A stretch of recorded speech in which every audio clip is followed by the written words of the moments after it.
umaga sa inyong lahat. Ako nga pala si Sheen Peñas ng BS Ed Science 2B. At ngayon, ipapaliwanag ko sa inyo kung ano ang Pasko at Bagong Taon at paano namin ito ipinagdiriwang sa aming tahanan. Ang Pasko at Bagong Taon ay dalawang mahalagang pagdiriwang sa maraming kultura at relihiyon sa buong mundo, kabilang na tayong mga Pilipino. Ang Pasko ay isang pagdiriwang na kapanganakan ni Jesucristo sa mga Kristiyano. Sa karamihan, ito ay pinagdiriwang tuwing Disyembre na 25. Ang Pasko ay isang panahon ng kasiyahan, pagmamahalan at pagbibigayan.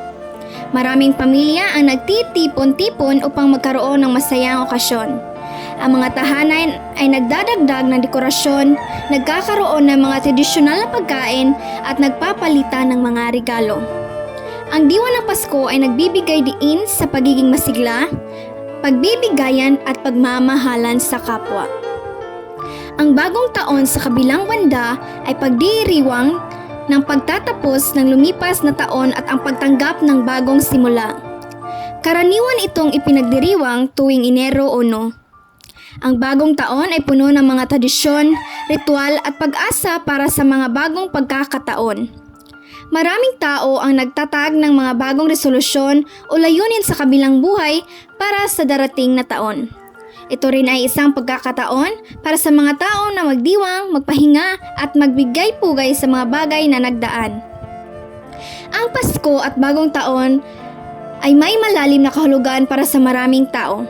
Ito ay panahon ng pagkakaisa, pagmamahalan at pag-asa. Ang pagbibigay ng regalo, ang pagtulong sa mga nangangailangan at ang pagiging masigla sa kabila ng mga pagsubok ng buhay ay mga halimbawa ng kahalagahan ng Pasko. Sa kabilang dako, ang Bagong Taon ay nagbibigay inspirasyon at pag-asa para sa mga tao na nagsimula ng panibagong yugto sa kanilang buhay. Sa pangkalahatan, ang mga pagdiriwang na ito ay nagbibigay daan para sa mga tao na makipag-ugnayan, magbigayan at magbalik-tanaw sa mga magagandang bagay sa buhay.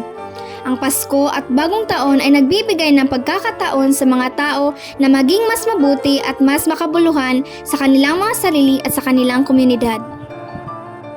At sa pagtatapos ng aking video, may tula akong inihanda. Tingnan! Panahon ay lumilipas, oras ay umuusad. Malapit nang matapos ang taon, panibagong yugto na naman ang kakaharapin.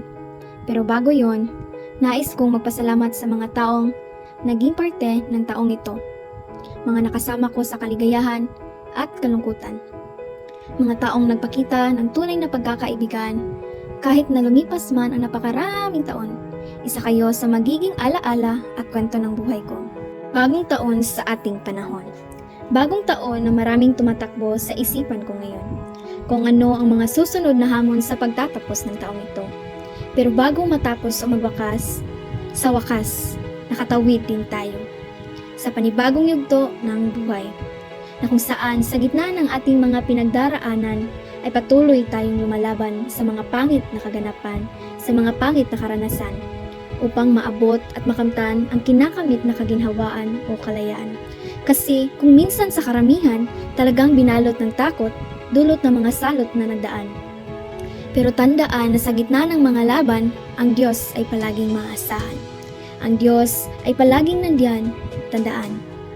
Bagong taon sa ating panahon, halina't sabay-sabay nating salubungin kasama ang panalangin nang tayo'y palakasin at patatagin sa mga problemang darating. Dahil hindi na natin kailangan ng 5-star, piccolo, super lolo o kung anumang paputok ang gusto mo.